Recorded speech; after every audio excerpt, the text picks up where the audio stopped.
हरियाणा की हर अपडेट के लिए बेल आइकन दबाएं और सब्सक्राइब करें STV हरियाणा न्यूज। नमस्कार, हरियाणा न्यूज देख रहे हैं आप और मैं हूं आपके साथ सोनिया सतानीता। फटाफट हरियाणा में आप सभी का स्वागत है, जिसमें हम आपको मुखातिब कराएंगे हरियाणा की 50 फटाफट खबरों से। शुक्रवार को दिल्ली दौरे पर जाएंगे प्रदेश के सीएम मनोहर लाल। केंद्रीय मंत्रियों से कर सकते हैं मुलाकात। संगठन विस्तार को लेकर हो सकती है चर्चा।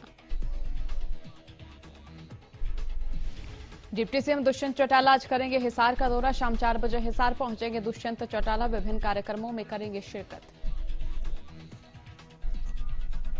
सीएम आवास पर पूर्व मंत्री रामविलास शर्मा ने की सीएम मनोहर लाल से मुलाकात। महेंद्रगढ़ के विकास कार्यों को लेकर सीएम से की चर्चा। IMT के कार्य और किसानों के मुआवजे पर हुई अहम बातचीत।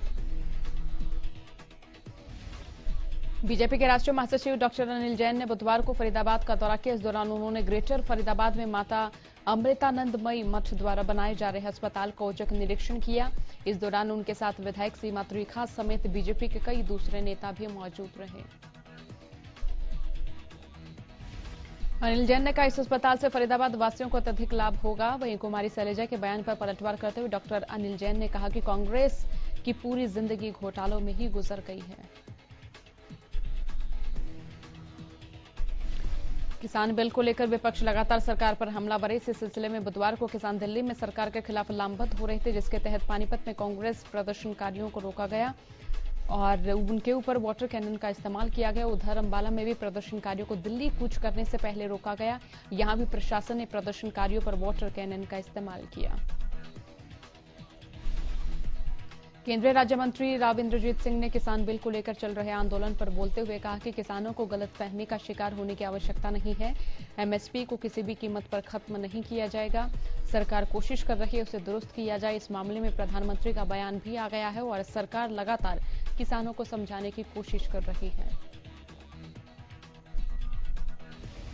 कृषि बिल के खिलाफ निर्दलीय विधायक बलराज कुंडू ने सरकार पर जमकर हमला बोला। कहा कि कृषि संबंधित 3 बिलों पर किस तरह से किसान यकीन करें, किसानों को बर्बाद करने वाले हैं, ये समझ आ चुका है। जबकि बीजेपी के नेता जनता को गुमराह करने के लिए सफाई भी दे रहे हैं और कहा कि ये बिल कॉरपोरेट जगत के लोगों के लिए तैयार किया गया है।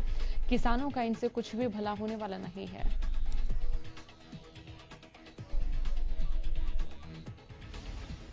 इनेलो नेता अभय चौटाला ने किसान कृषि बिलों को लेकर केंद्र और प्रदेश सरकार पर निशाना साधा। कहा पूरे देश के किसानों ने कृषि बिलों का विरोध किया। साथ 25 सितंबर को भारत बंद का ऐलान किया है। पहले की तरह 25 सितंबर को भी इनेलो कांग्रेस किसानों के प्रदर्शन का समर्थन करेगी। पीपली लाठीचार्ज पर बोलते हुए चौटाला ने कहा कि 10 सितंबर को पीपली आ रहे किसानों को रोका गया, लाठीचार्ज किया गया। सत्ता में बैठे लोग किसान पर अपनी मुहर लगाते हैं, मगर किसान को प्रताड़ित करने के लिए योजनाएं बनाते हैं।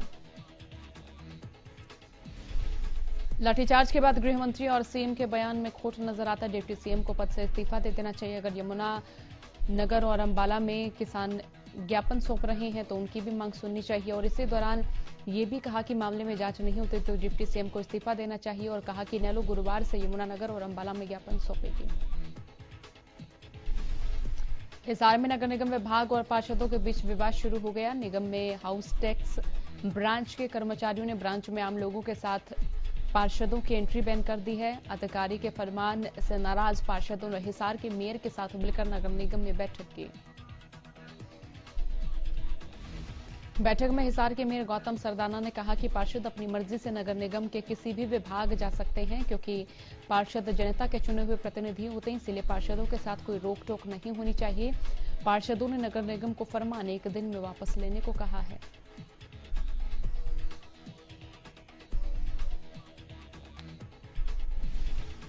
अंबाला में अचानक आई बारिश ने किसानों की मेहनत पर पानी फेर दिया। अनाज मंडी में रखी किसानों की सैकड़ों एकड़ धान की फसल को एक झटके में बर्बाद कर दिया। तेज बारिश किसानों की फसलों को पानी में बहा ले गई। अपनी मेहनत को पानी में बहता देख किसानों के चेहरे पर मायूसी छाई हुई है। किसान अब बर्बाद फसल के लिए मुआवजे की मांग कर रहे हैं। किसानों की परेशानी पर बोलते हुए मंडी बोर्ड के अधिकारी ने बताया कि अभी धान की फसल की खरीद भी शुरू नहीं हुई। इसकी 1 अक्टूबर से खरीद शुरू होगी। उनका कहना है कि जब धान की खरीद शुरू होगी तो किसानों के लिए सभी पुख्ता इंतजाम किए जाएंगे। लंबे समय से प्रदर्शन कर रहे पीटीआई शिक्षकों ने रेवाड़ी में धरना प्रदर्शन किया। इस दौरान उन्होंने केंद्रीय राज्य मंत्री राव इंद्रजीत से मुलाकात कर उन्हें ज्ञापन सौंपा। साथ ही केंद्रीय राज्य मंत्री से अपनी परेशानी साझा की। शिक्षकों का कहना है कि अपनी जायज मांग को लेकर वो पिछले 3.5 महीने से सड़कों पर हैं और सरकार के हर नुमाइंदे तक अपनी आवाज भी पहुंचा चुके हैं, लेकिन इसके बावजूद आज तक उनकी कहीं भी सुनवाई नहीं हुई है और कहा कि मुख्यमंत्री की ओर से उन्हें 1 अक्टूबर तक का वक्त दिया हुआ है।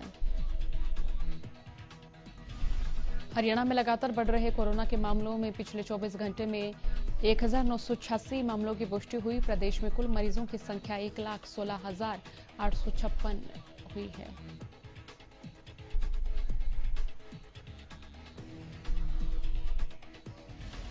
पंचकूला में कोरोना का कहर रुकने का नाम नहीं ले रहा। जिले में कोरोना के 243 नए मरीज सामने आए हैं और 1 मरीज की मौत हुई है। Panchkula civil surgeon doctor Jagjit Kaur ने बताया कि पंचकूला में कोरोना संक्रमित मरीजों का रिकवरी रेट भी लगातार बढ़ रहा है। पंचकूला का रिकवरी रेट अब बढ़कर 72% हो गया है। प्रदेश में बिना कोरोना के लक्षण और डॉक्टर की सलाह के बिना अपने निजी कारणों के चलते टेस्ट करवाने वालों के लिए सरकार की ओर से फीस निर्धारित की गई है। कोरोना जांच के लिए निर्धारित फीस के बारे में जानकारी देते हुए रणदीप सिंह पुनिया ने बताया कि आरटी-पीसीआर की फीस 1600 रुपए, रैपिड एंटीजन के लिए 650 रुपए और आईजी एंटीबॉडी टेस्ट टीटीगणन के लिए 250 रुपए अदा करने होंगे।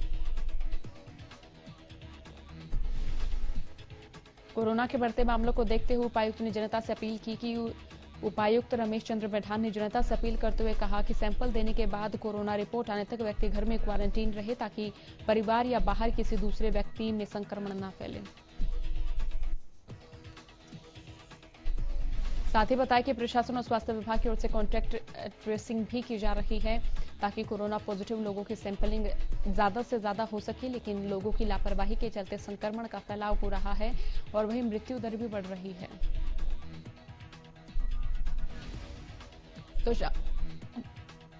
तो शाम विधायक किरण चौधरी ने कहा कि कोरोना महामारी के दौरान खर्च की गई धनराशि की जांच होनी चाहिए। उन्होंने कहा कि इस धनराशि में बड़े स्तर पर गोलमाल होने की संभावना है। किरण चौधरी ने कहा कि आरटीआई से प्राप्त जानकारी के अनुसार प्रदेश सरकार ने अभी तक 345 करोड़ रुपए महामारी पर खर्च किए हैं। एक मरीज पर लगभग 26,000 से ज्यादा का खर्च दिखाया गया, जबकि सच्चाई यह है कि कोरोना मरीज घरों में ही आइसोलेट किए जा रहे हैं और उन्हें करीब 100 रुपए की दवाई उपलब्ध करवाई जा रही है।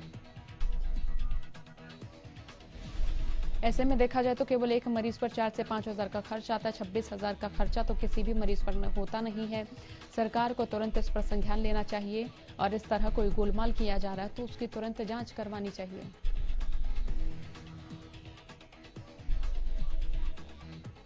पंचकूला के डेरा बस्सी में एक पुरानी बिल्डिंग गिरने से दर्दनाक हादसा हो गया। हादसे में एक शख्स की मौत मौके पर हुई, जबकि 2 लोगों का शव मलबे में दबा मिला। इसके अलावा 7 से 8 लोगों के दबे होने की आशंका है।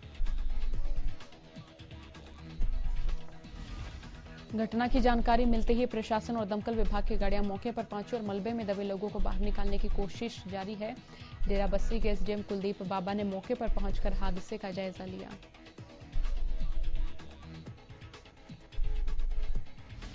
बड़ौदा हल्के में होने वाले उपचुनाव को जीतने के लिए बीजेपी ने पूरी तरह से कमर कस ली है। उपचुनाव से पहले प्रदेश सरकार बड़ौदा हल्के के कथुरा गांव को उप तहसील बनाने जा रही है। इसके लिए अधिकारियों ने प्रपोजल तैयार कर सरकार के पास भेज दिए हैं और सरकार इसकी घोषणा कभी भी कर सकती है। लेकिन बड़ौदा को उप तहसील में शामिल किए जाने वाले रूखी गांव के ग्रामीणों ने इसका विरोध शुरू किया। रूखी गांव के लोगों ने गांव में पंचायत कर फैसला किया है कि उनका गांव किसी भी कीमत में कथुरा उप तहसील में शामिल नहीं होगा।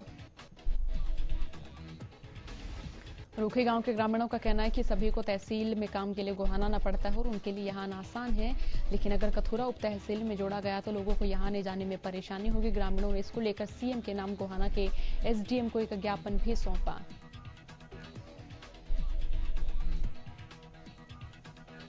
रेवाड़ी महिला चौकी इंचार्ज से मारपीट करने और कार्बाइन छीनने की कोशिश करने का मामला सामने आया। बताया गया कि गढ़ी बोलनी चौकी की महिला चौकी इंचार्ज सुशीला देवी झगड़े की खबर मिलने पर बुल्ला गांव पहुंची, जहां एक महिला ने न सिर्फ उनके साथ मारपीट की बल्कि दूसरी महिला सिपाही की कार्बाइन छीनने की कोशिश की। महिला चौकी इंचार्ज की शिकायत पर पुलिस ने मामला दर्ज कर लिया और आरोपी महिला को गिरफ्तार कर आगे की कार्रवाई शुरू की।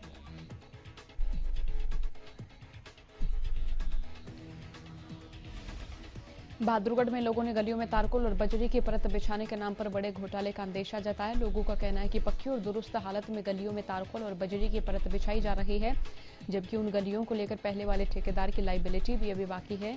लाइन पार की वत्स कॉलोनी में लोगों के एतराज के बावजूद नई और बढ़िया गलियों में काम जारी है। मामला उछला तो नगर परिषद ने ठेकेदार को लताड़ लगाते हुए काम बंद करवा दिया। नगर परिषद अधिकारियों का कहना है कि ठेकेदार ने जिन गलियों में परत बिछाई है उनका टेंडर नहीं किया गया। ठेकेदार ने अपनी मर्जी से सही कंडीशन वाली गलियों में परत बिछाई, इसीलिए उस काम को बंद करवा दिया गया हो। ठेकेदार को चेतावनी भी जारी कर दी गई है। फरीदाबाद की डबुआ कॉलोनी के लोगों ने राशन डिपो होल्डर पर गंभीर आरोप लगाए हैं। लोगों का कहना है कि डिपो होल्डर राजेश जुन और देवेंद्र जुन उन्हें पूरा राशन नहीं देते हैं और जब इसका विरोध करते हैं तो उनके साथ बदतमीजी की जाती है। राशन डिपो होल्डर की हरकतों से परेशान लोगों ने इसकी शिकायत खाद्य आपूर्ति विभाग के अधिकारी से की। शिकायत मिलने पर विभाग के अधिकारी के गोयल ने उचित कार्रवाई का आश्वासन दिया। नांगल चौधरी में प्रदूषण का कहर रुकने का नाम नहीं ले रहा। प्रदूषण से ग्रामीण परेशान हैं, जिसके चलते ग्रामीणों ने अधिकारियों और सीएम विंडो पर शिकायत की है। बता दें कि नांगल चौधरी में करीब आधा दर्जन गांव क्रेशरों और खदानों से उड़ने वाली धूल मिट्टी से परेशान है। प्रदूषण के कारण किसानों की खेती भी प्रभावित हो रही है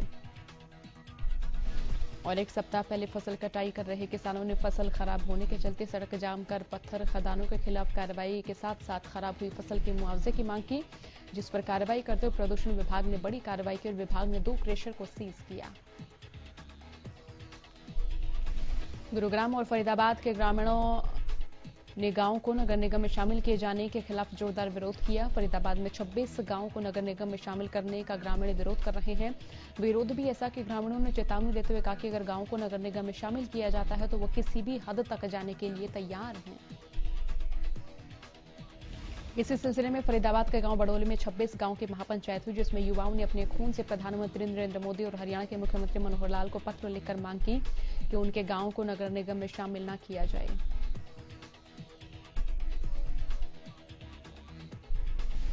पंचायत में लोगों ने आरोप लगाया कि ये नगर निगम की नगर पंचायत के 1500 करोड़ रुपए पर टिकी हुई है, जो नगर निगम हड़प लेना चाहता है। उधर साइबर सिटी गुरुग्राम में भी 35 गांवों की पंचायतों को नगर निगम में शामिल करने का विरोध जारी है। इस सिलसिले में लगातार पंचायतों की बैठक का दौर जारी है। यहां भी ग्रामीण आरोप लगा रहे हैं कि अभी तक जिन गांवों को नगर निगम में शामिल किया गया है उनका अब तक विकास नहीं हो पाया। ऐसे 38 गांवों को नगर निगम में शामिल किया जाता है और यहां की स्थिति भी खराब हो जाएगी। यहां भी ग्रामीणों ने आरोप लगाया है कि नगर निगम की नजर ग्राम पंचायत की अरबों की संपत्ति पर है।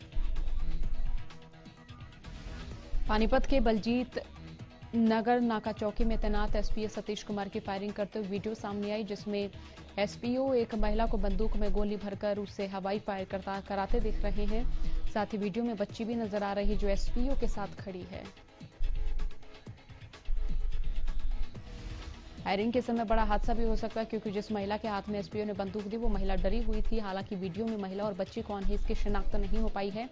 इस मामले में डीएसपी सतीश वत्स का कहना है कि वीडियो अभी तक उनके पास नहीं आई है। वीडियो आएगी तो जांच करेंगे और दोषी पाने पर सख्त से सख्त कार्रवाई करेंगे।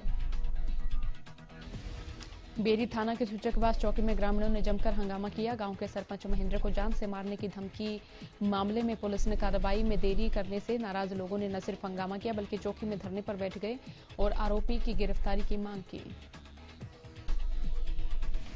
गांव की एक महिला ने आरोपी राकेश को झगड़े होने पर बीच बचाव की कोशिश भी की थी और आरोपी ने सरपंच को जान से मारने की धमकी भी दी थी। इस मामले में सरपंच ने पुलिस से शिकायत की, लेकिन पुलिस आरोपी को गिरफ्तार करने में पिछले 2 दिनों से ढिलाई बरत रही है, जिससे गुस्साए ग्रामीणों ने हंगामा किया। हंगामे की खबर मिलते ही एसपी विक्रांत भूषण मौके पर पहुंचे और गिरफ्तारी का आश्वासन देकर लोगों को शांत कराया। इस पुलिस ने कार्रवाई करते हुए आरोपी को तुरंत गिरफ्तार किया और मामले की जांच में जुट गई। हांसी की इंदिरा कॉलोनी में 4-5 युवकों ने खेर सैलून पर बैठे 2 युवकों पर तलवार से हमला कर दिया। हमले में घायल दोनों युवकों को हांसी के नागरिक अस्पताल में भर्ती करवाया, जहां से डॉक्टरों ने उसकी हालत को देखते हुए हिसार रेफर कर दिया।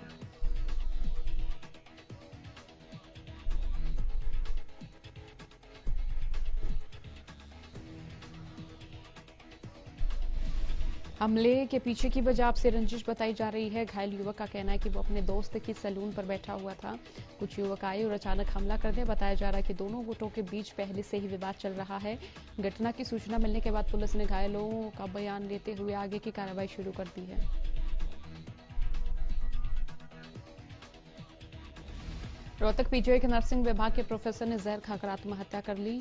झज्जर रोड के पास डॉक्टर का शव उसी की कार में मिला। मामले की सूचना मिलते पुलिस मौके पर पहुंची और जांच के लिए एफएसएल टीम को मौके पर बुलाया। पुलिस को मौके से ही एक सुसाइड नोट भी मिला। फिलहाल पुलिस इस मामले में जांच करने में जुटी हुई है और शव को पोस्टमार्टम के लिए रोहतक पीजीआई भेज दिया गया।